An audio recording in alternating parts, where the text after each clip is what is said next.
সুপ্রিয় মৎস্যচাষী ভাই ও বন্ধুরা, আশা করি সকলেই ভালো আছেন। বরাবরের মতন আরও একটি নতুন ভিডিও নিয়ে আপনাদের সামনে এসেছি। আর ভিডিওতে আপনারা যে মাছের পোনাগুলো দেখতে পাচ্ছেন এগুলো হলো গুলশা মাছের পোনা। বিকজ আজকের ভিডিওতে আমরা আপনাদেরকে ট্যাংরা মাছের পোনাও দেখাবো, তাই ভিডিওটি কেউ কেটে কেটে না দেখে অবশ্যই সম্পূর্ণ দেখতে থাকুন। কেটে কেটে দেখলে কিছুই বুঝতে পারবেন না।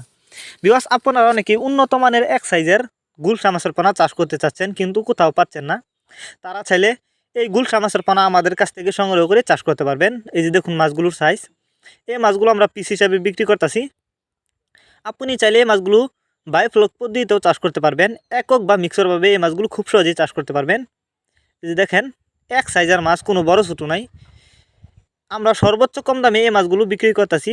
আপনারা চাইলে আমাদের কাছ থেকে যে কোনো মাছের চারা অনুপানা সর্বোচ্চ কম দামে সংগ্রহ করতে পারবেন এবং সরাসরি আমাদের ঠিকানা আইসাও নিতে পারেন। আমাদের যোগাযোগের ঠিকানা মাইমিসিং ত্রিশালতলা। বিওয়াস, আপনারা যারা ট্যাংরা মাছের পোনা চাষ করতে চান, এই যে দেখেন এগুলো হলো ট্যাংরা মাছের পোনা। আপনারা চাইলে এই ট্যাংরা মাছের পোনাও আমাদের কাছ থেকে সংগ্রহ করে চাষ করতে পারবেন। এই যে দেখেন, এক সাইজের মাছ আমি নেটে করে দেখাচ্ছি আপনাদেরকে। এই যে দেখতে পারতেছেন, কোনো বড় ছোটো নাই এই মাছগুলো। কিন্তু আপনি চাইলে এই মাছগুলো গুলশা মাছের সাথে একক বা মিক্সরভাবেও বায়োফ্লক এবং পুকুরেও চাষ করতে পারবেন খুব সহজেই। অল্প খাবারেই চাষ করতে পারবেন।